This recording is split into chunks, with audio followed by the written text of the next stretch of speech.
बढ़ते हैं आगे तो प्रदेश में सर्दी का सितम, कड़ाके की सर्दी का दौर। कई शहर कोहरे के आगोश में।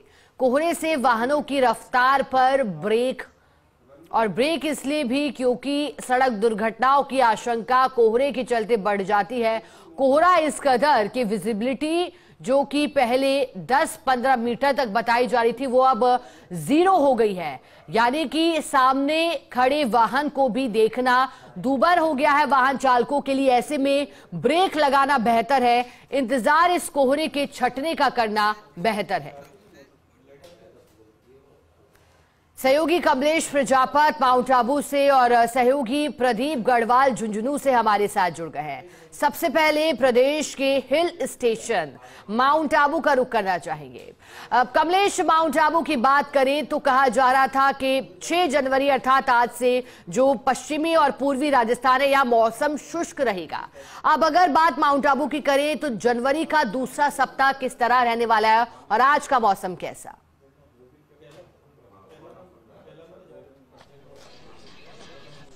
देखिए शिखा, माउंट आबू की सर्दी अपने आप में अलग है और जहां मौसम विभाग की भविष्यवाणी की बात की जाए तो मौसम विभाग ने चेतावनी जारी करते हुए भी कहा था कि प्रदेश के कई इलाकों का मौसम शुष्क रहेगा, लेकिन सर्दी का सितम यहां पर जारी है।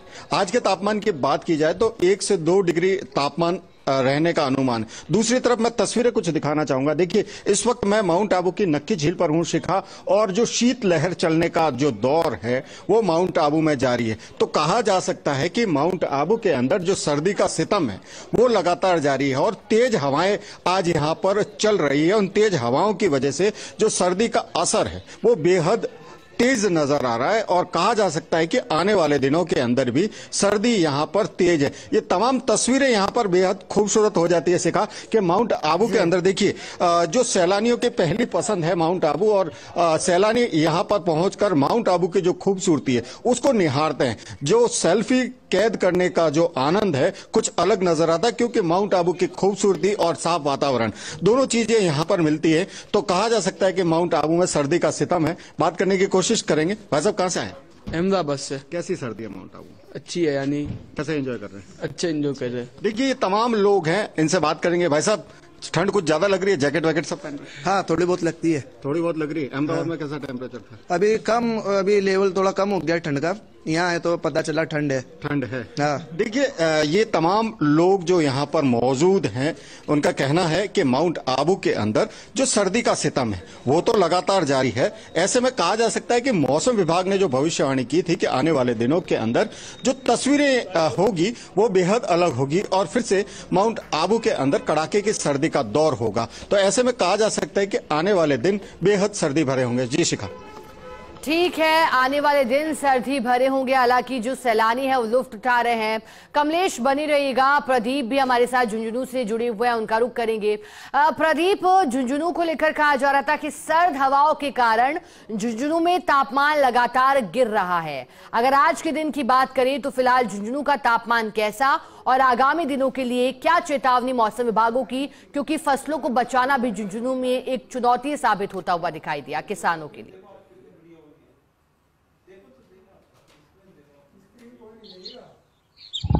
इसका बिल्कुल जिस प्रकार से तापमान में बढ़ोतरी हो रही थी अधिकतम तापमान में, लेकिन वो एकाएक कल दोपहर से ही जो उत्तर से जो सर्द हवाएं थी वो यहाँ पर शुरू हो गई। लोकल दबाव क्षेत्र बनने से यहाँ बादलों की आवाजाही बनी और इससे यहाँ का जो न्यूनतम और अधिकतम तापमान है उनमें गिरावट हुई। अधिकतम तापमान यहाँ पर 21 डिग्री दर्ज किया गया है तो न्यूनतम तापमान है वो 7 डिग्री दर्ज किया गया है। हवा में नमी होने की वजह से यहाँ की जो कोहरा है सुबह से ही कोहरा छा गया। अधिकतर इलाकों में कोहरे की जो दृश्यता है वो 20 से 25 मीटर है, लेकिन जो आगामी हम 2 दिन की बात करें तो यहाँ पर 2 दिन लोगों को कोहरे से निजात नहीं मिलेगी, लेकिन 9 जनवरी से पश्चिम विक्षोभ नया एक्टिवेट होगा और यहाँ पर शेखावाटी इलाके सहित प्रदेश के कई इलाकों में मेघ गर्जना के साथ बारिश होने की अनुमान यहाँ पर मौसम विभाग ने जारी किया है। ऐसे में जो कड़ाके की ठंड है वो लगातार आज से ही यहाँ पर और ज़्यादा बढ़ने लग जाएगी।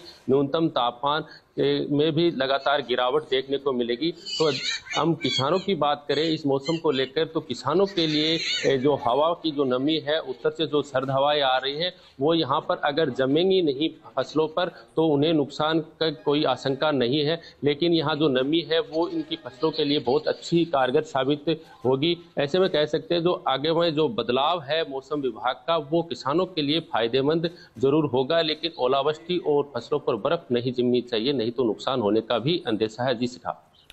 ऐसे में प्रदीप एक और जानकारी दीजिएगा, कोहरे की स्थिति क्या है झुंझुनू में, साथ ही साथ मावठ और ओलावृष्टि को लेकर क्या आकलन, क्या अभी भी इसकी संभावना बची है झुंझुनू में?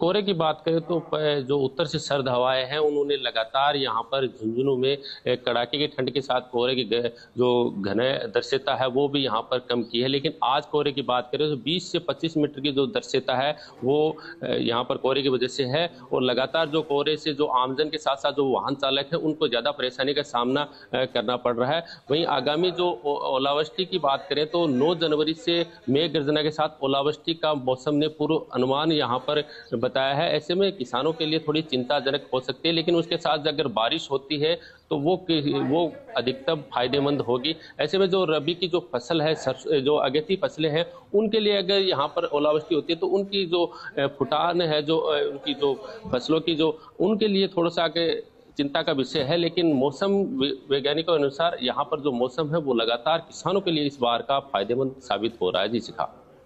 ऐसे में प्रदीप ये भी जानकारी दीजिएगा कि लोग इस ठंड से बचने के लिए किस तरह से जतन झुंझुनू में कर रहे हैं?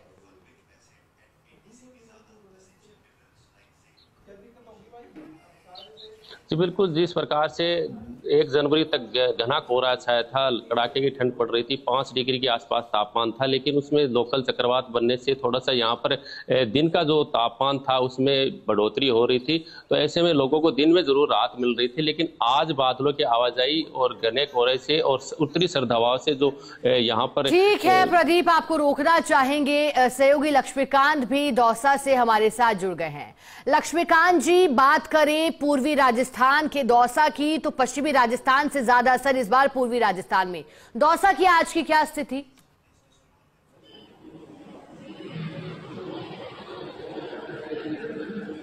देखिए, बिल्कुल बताना चाहता हूं कि दौसा जो है वो कोहरे के आगोश में है। पूरे जिले में जो है कोहरे का आलम बेहद ज्यादा है और जो गलन है वो लोगों को बेहद परेशान कर रही है। यानी कुल मिलाकर के ये कह सकते हैं कि लोगों को घर से निकलना जो है वो बहुत मुश्किल हो चुका है। हम आपको एक नजारा दिखाना चाहेंगे हाईवे पे कि आप देखिए हाईवे की जो रफ्तार है वो किस तरह है। आप देख सकते हैं कि ये जो वाहन है वो घने कोहरे के बीच में होकर के निकल रहे हैं। ये जो लोकेशन है ये बिल्कुल शहर के बीच की लोकेशन है जहां से होकर के हाईवे 21 निकल रहा है।